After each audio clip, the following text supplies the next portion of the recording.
This is indeed an important bill that we are debating today because of the situation Victoria finds itself in. And let's not forget why we are in this situation. We're in this situation because of the incompetence and mismanagement that has been played out and been seen by all Victorians, that we have got these restrictions in place. The harshest restrictions of any jurisdiction in the Western world, in fact. We're under curfew. People are locked in their homes for 23 hours a day. They can only leave to do an hour of exercise or to go shopping or to attend a medical appointment. These are very, very harsh restrictions. And the reason we're in this is because the government cannot manage the public health response.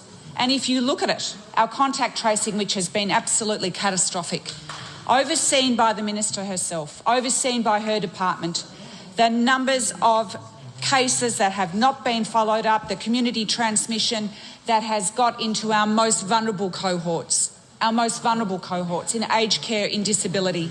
And the government keeps wanting to shift that blame into other jurisdictions. Well, let's not just push that aside, but let's just remember that those levels of infections getting into those vulnerable communities would never have occurred if the hotel quarantine breaches had not occurred, nor the catastrophic failures in the processes and the programs and the ability to conduct this vital follow-up of every single case. The government has failed on that. Every case should be followed up every day.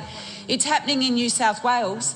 They jump on the outbreaks. They're able to manage that public health response. But this minister, this government has spectacularly failed on every level.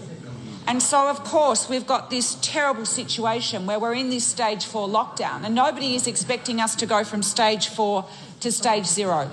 But ever since this pandemic has hit, and of course the minister, keeps referring to what's happening around the world. Well, we know that, and her late night tweets apologising to everyone. She's not the only health minister dealing with this really important issue.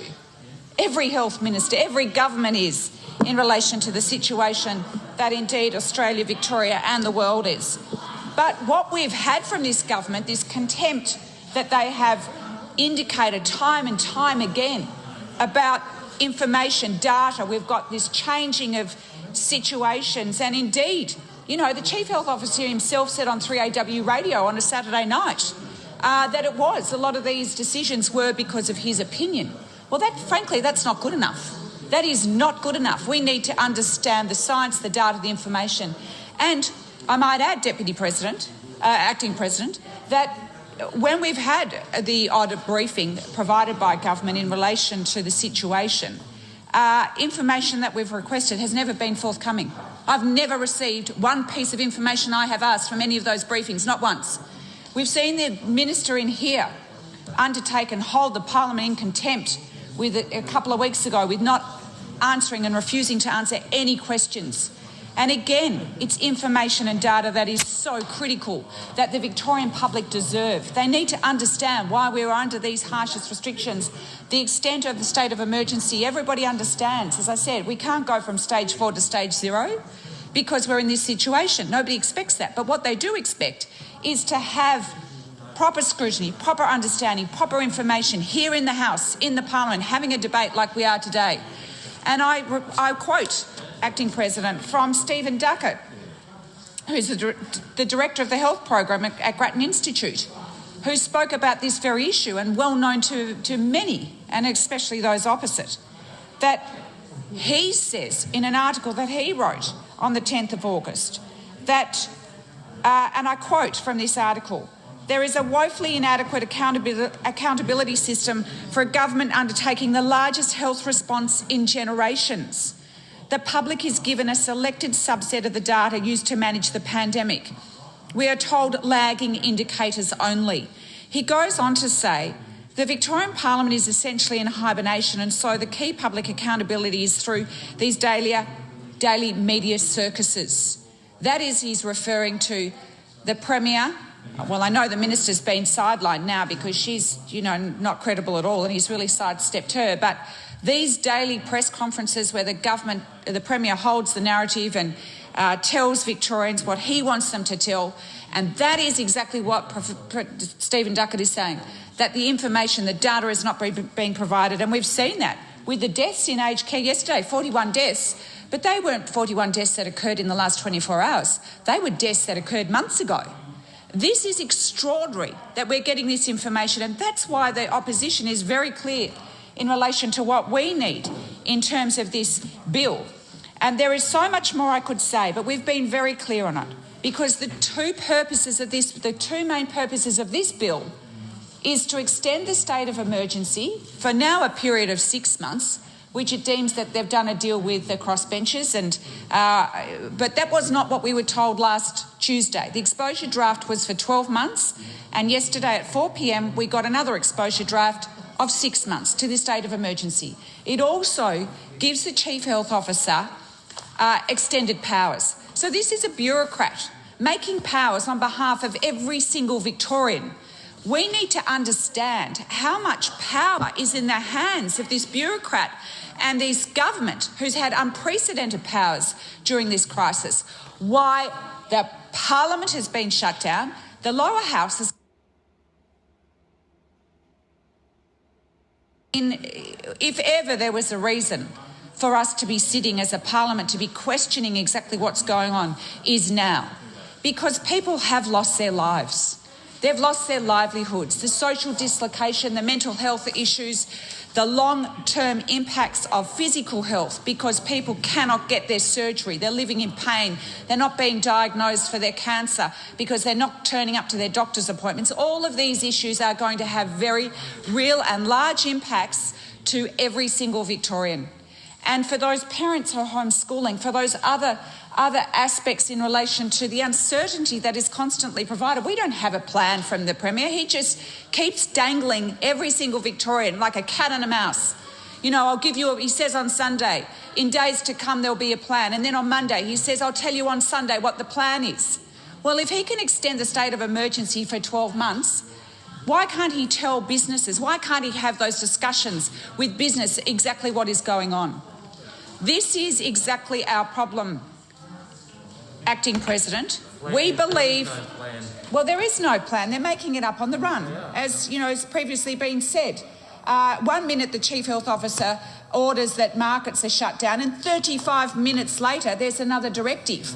This is the decisions that are being made on the hop. This is all over the place. We know the Department of Health and Human Services under the leadership of the Minister is absolutely chaotic and dysfunctional. Everybody will tell you that. We know that's coming out of that is just bedlam because they can't manage the health response, and that's why Victorians are locked down. That's why we've had this extended period of these very harsh restrictions with little or no evidence to back up and understand exactly why we're in this. So we all know that sensible measures have to be taken. Nobody's arguing that. But look what is happening. Look what's happening around us in terms of that destruction and the despair. How is it that a sole trader lawnmower who would normally look after an elderly neighbour to just mow their nature strip is not allowed to, where council lawnmowers are allowed to willy-nilly? The inconsistencies with these orders and these directives need to be understood. They need to be thoroughly thrashed out here in the Parliament so that Victorians have confidence with what the government is putting and presiding over and putting to the people. We haven't had that. And in fact, the confidence in Victorians is so diminished because of the way this government has treated Victorians with total contempt. And we've seen that in the House, we've seen that in the daily presses, we've seen that with the way they have behaved in introducing this legislation. So, President, our position is very clear, and I know that Mr Davis, who is going to tease out his amendments in relation to these very important matters, and I know that the bill is not particularly long. It has 7 or 8 clauses, I think, in relation to what we're discussing today. But they're important clauses because of the issues around proportionality to risk, the issues around extending that power to a bureaucrat, that is making these decisions or giving advice to the Gang of Eight cabinet. I mean, I cannot believe that the Leader of the government in this House isn't even included in that cabinet of eight. Oh, I can. It's extraordinary that these people who have got it so wrong, and we've seen that through the Public Accounts and Estimates Committee process where one minister will be blaming another minister, another bureaucrat will be blaming another bureaucrat. This is all over the place. And so these powers to go that extend to the degree they do through the Chief Health Officer and to extend this state of emergency for another 6 months, we could have this in place and it could be crossbenchers who are siding with the government. We should be in here every single month understanding exactly the reasons for undertaking the state of emergency. So the select committee that, probably Ms Patton has done the deal with the government, well, we asked for that months ago, that there was an oversight committee. So why is it all right that the government now thinks it's okay to have an oversight committee, whereas before it wasn't? This is the inconsistency with the government. This is the problem that we have around this government's ability to manage this incredibly important issue. Because, frankly, they haven't managed it at all well. We are in this terrible situation where the loss of livelihoods are immense. It is devastating. It's having a devastating impact if you just see the despair and the issues that my office are getting in relation to people who just want to be with their family ones when they're dying. They just want to be at their families' funerals. They just want to be able to see their parents. They want to be able to see their sick siblings.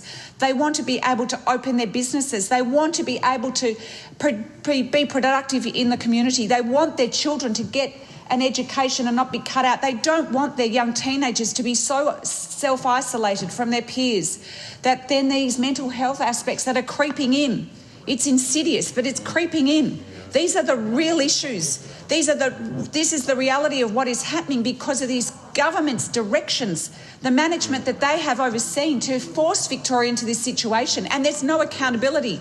There's no responsibility. That minister, the health minister, still holds her position. If she had any grace, she would have done the right thing under the Westminster system and resigned. But no, there's nothing to see here. She just goes on and apologises late at night one night for her failings and her failures, where people have lost their lives, are losing their livelihoods, and goodness knows, Acting President, where this is going to lead Victoria, because Victoria is now the pariah state. We are going to go backwards here in an economic sense for years, if not decades, and we are dragging Australia behind. We're taking Australia backwards as there is no confidence, there's no hope. This government isn't providing Victorians with hope. They want hope. They want to understand that the government's got a credible plan, not just a plan that they're making up on the run.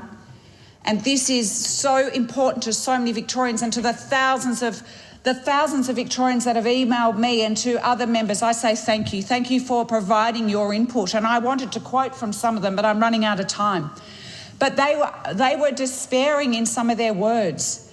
And they want to understand, they don't trust the government with this unprecedented power. They say, we don't trust the Premier. We don't trust the government. And they've got every reason to feel that, because this government has monumentally mucked this COVID-19 response up, Acting President. And as a result, we've got this devastation that is occurring, and it is just absolutely tragic. So, Acting President, those 5 key principles that we speak of, we are resolute in that. We think that the Parliament should be sitting month by month. We want those extended powers removed from the Chief Health Officer, from a bureaucrat. We think that is an overreach in power. We want the Parliament to be able to sit. We do not want a bureaucrat dictating to us that we cannot sit, as per the Constitution and as per Parliaments have sat through crises for decades, if not generations and hundreds of years. And we want it to apply, this crisis to apply for the COVID-19 crisis, because we don't know. There's going to be another pandemic, but this COVID-19 might mutate into COVID-20. We want this crisis to apply to this COVID-19 response. And we want all of those things to be applicable in relation to understanding when there are zero transmissions, that we're zero transmissions and there is no cases in Victoria, that we're in the Parliament understanding that, and we've got the information from the Minister, because to date she has provided nothing, if little. So we want that the Minister who has overseen a monumental failure... Ms. Crozier, your time's up.